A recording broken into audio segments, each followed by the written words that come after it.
बिस्मिल्लाहिर्रहमानिर्रहीम। अस्सलाम वालेकुम। कैसे हैं आप सब लोग? उम्मीद है कि आप सब लोग खैरियत से होंगे। अल्लाह पाक आपके रिज़्क़ में और आपके घरों में ढेर सारी बरकत डाले और जो भी मुश्किलात और हाजात हैं वो नबी पाक सल्लल्लाहु अलैहि वसल्लम के वसीले से जल्द अज़ जल्द दूर हो जाएं और हमारे फ़लस्तीनी बहन भाइयों पर जो मुश्किल वक्त आया हुआ है वो भी जल्द अज़ जल्द टल जाए। मैं अपने चैनल सिस्टर्स डैड कुक पे आप सबको वेलकम करती हूँ। अगर अभी तक आप लोगों ने मेरे चैनल को सब्सक्राइब नहीं किया तो जल्दी से पहले आप लोग मेरे चैनल को सब्सक्राइब कर लें। मुझे उम्मीद है कि आप लोगों ने अभी तक मेरे चैनल को सब्सक्राइब कर लिया होगा। तो अपनी रमज़ान सीरीज़ में पहले तो मैं आप सब लोगों से दुआ का कहूँगी कि आप लोग मुझे अपनी दुआओं में याद रखा करें। उसके बाद हम बात करते हैं रेसिपी की। तो आज मैं आप लोगों के लिए बहुत ही मज़ेदार बटरफ्लाई चिकन की रेसिपी आई हूँ जिसमें ना तो ज़्यादा इंग्रेडिएंट्स लगेंगे और मज़ेदार सी रेसिपी तैयार हो जाएगी जो बजट फ्रेंडली भी होगी और जिसमें ना तो ज़्यादा टाइम लगेगा। रमज़ान में छोटे छोटे बच्चे भी रोज़े रखते हैं तो उन लोगों को ये बहुत पसंद आएगी और आप अपनी इफ़्तार पार्टीज़ में भी इसको जो है तैयार कर सकती हैं और ढेर सारी तारीफ़ ले सकती हैं। तो चलिए चलते हैं और स्टार्ट करते हैं मज़ेदार सी रेसिपी। बिस्मिल्लाहिर्रहमानिर्रहीम। सबसे पहले बात कर लेते हैं हम लोग इस रेसिपी के मेन इंग्रेडिएंट्स की, जिसके लिए मैंने लिया है मैदा 2 टेबलस्पून, चाट मसाला लिया है, काली मिर्च ली है, सूखा धनिया लिया है, ज़रदा रंग लिया है जिसे येलो फूड कलर भी कहा जाता है और नमक लिया है। और साथ साथ जो है मैंने यहाँ पर लिया है चिकन और बोनलेस और उसको जो है अच्छे तरीके से धो लिया था ताकि उसके ब्लड क्लॉट्स वगैरह जो हैं वो रिमूव हो जाए, ताकि हम जो है ना एक बहुत ही हाइजीनिकली चिकन जो है तैयार कर सकें। साथ साथ मैंने यहाँ पर लिया है एक अंडा जिसका मैं इस्तेमाल करूँगी और मज़ेदार सी रेसिपी तैयार करूँगी। और रेसिपी को मज़ीद मज़ेदार सा फ्लेवर देने के लिए मैं यहाँ पर इस्तेमाल करूँगी सोया सॉस।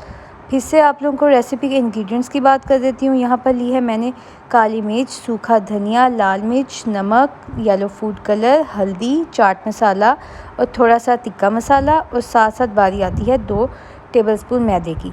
ये हम तमाम तरह चीज़ें इसके अंदर ऐड कर देंगे। जो मसाले हैं वो मैंने लिए थे 1-1 टीस्पून और बाकी चीज़ें जो है ना वो मैदा जो है वो मैंने लिया था 2 टेबलस्पून। और अब जो है मैंने अंडा लिया था उसको अच्छे तरीके से जो है ना मैंने फेंट लिया था और वो भी इसके अंदर ऐड कर दिया है ताकि उसके लम्प्स जो हैं वो हमें फील ना हो। उसके बाद यहाँ पर ऐड की जाएगी जी 2 टेबलस्पून सोया सॉस, जिससे बहुत ही मज़ेदार सा फ्लेवर आएगा और हमारी रेसिपी को 4 चाँद लग जाएंगे।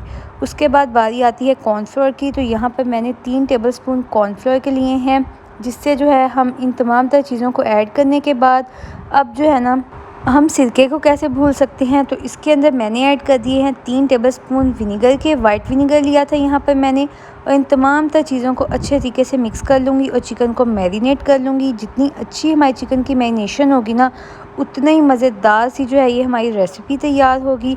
ये देखें, अब हम जो है इसको थोड़ी देर के लिए छोड़ देंगे, 20 मिनट्स गुजरने देंगे। तब तक हम यहाँ पर लेंगे कॉर्नफ्लोर और उसके अंदर थोड़ा सा पानी ऐड कर लेंगे। यहाँ पर जो है मैंने पोटैटोज़ लिए थे और उनको जो है अच्छे तरीके से छील लिया था, धो लिया था और इस शेप के अंदर कट कर लिया था। और अब कॉर्नफ्लोर के अंदर मैं इस तरह से जो है ना स्लरी मैंने बना ली है, उसके अंदर मैं इसको डिप करूँगी। तब तक जो है ना ये चिकन देख सकते हैं आप लोगों को मैरिनेट हो गया। और मैं आप लोगों को इस चीज़ की पूरी गारंटी देती हूँ, अगर आप लोग भी इन इंग्रेडिएंट्स के साथ तैयार करेंगे ना तो आपका चिकन बहुत ज़्यादा जूसी और टेंडर होगा।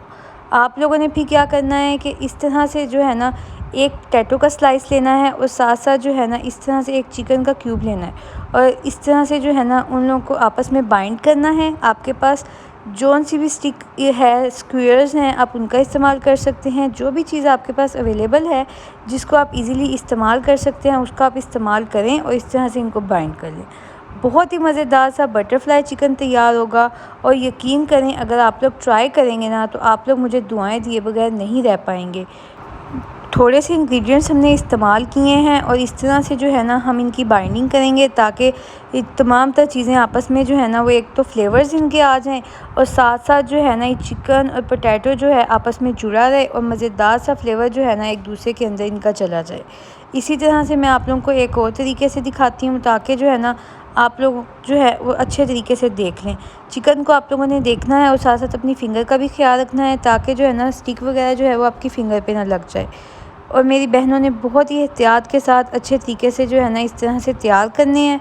और इसी प्रोसेस के साथ मैंने तमाम तरह जो है ना वो स्टिक्स के ऊपर लगा लिए हैं। अब मैं फ्राई करने के लिए ऑयल ऑयल गरम करने के बाद मैंने उसके अंदर अब जो है ना अपनी बटरफ्लाई चिकन ऐड कर दिया है ताकि अच्छे तरीके से फ्राई हो जाए।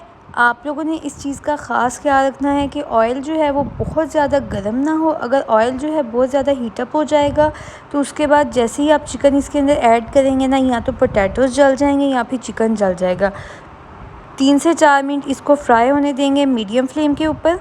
ये देखें जी, थोड़ी देर फ्राई किया है हमने इन्हें और ज़बरदस्त सा जो है ना ये चिकन तैयार हो गया। आप लोग देख सकते हैं, ना तो इस पे ज़्यादा टाइम लगा है और ना ही ज़्यादा पैसे और ना ही जो है ना गर्मी में हमें ज़्यादा देर खड़ा होना पड़ा है। और इफ़्तार के लिए ज़बरदस्त सी रेसिपी तैयार हो गई है। आप लोग भी ज़रूर ट्राई कीजिएगा और मुझे कमेंट सेक्शन में अपना फ़ीडबैक देना बिल्कुल भी ना भूलिएगा, क्योंकि जब आप लोग मुझे अपना फ़ीडबैक देते हैं ना तो मुझे मज़ीद तक़वियत मिलती है कि मैं मज़ीद मज़े की रेसिपीज़ जो हैं वो आप लोगों के साथ शेयर करूं और आप लोगों की ढेर सारी दुआएं लूं।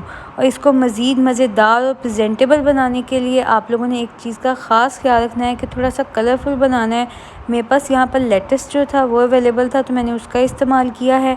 आप लोगों के पास अगर कोई और कलरफुल चीज़ है तो आप उसका इस्तेमाल कर सकते हैं। और साथ साथ जो है, वैसे तो ये बहुत ज़्यादा जूसी था, लेकिन जो है हम इसके साथ साथ इमली की चटनी का इस्तेमाल करेंगे और जो है ना गार्लिक केचप का इस्तेमाल करेंगे, जिससे बहुत ही मज़ेदार सा फ्लेवर आएगा और रेसिपी प्रेजेंटेबल लगेगी तो खाने का भी दिल करेगा सबका। आप लोग जो है इस रेसिपी के इंग्रेडिएंट्स डिस्क्रिप्शन में भी चेक कर सकते हैं और मज़े की रेसिपीज़ के लिंक भी मैं डिस्क्रिप्शन में ऐड कर दूँगी। और मज़ीद मज़े की रेसिपीज़ के लिए आप लोगों को मेरे चैनल को सब्सक्राइब करना पड़ेगा। मेरे चैनल का नाम है सिस्टर्स डैड कुक। अपने फ्रेंड्स के साथ, फैमिली मेम्बर्स के साथ, सबके साथ ज़रूर शेयर कीजिएगा। और आप सब लोगों की कन्वीनियंस के लिए मैं रमज़ान की डेली इबादत जो है कम्युनिटी पोस्ट पे पोस्ट करती हूँ, वहाँ से चेक किया करें। मुझे भी दुआ में याद रखिएगा। तब तक के लिए अल्लाह हाफिज़।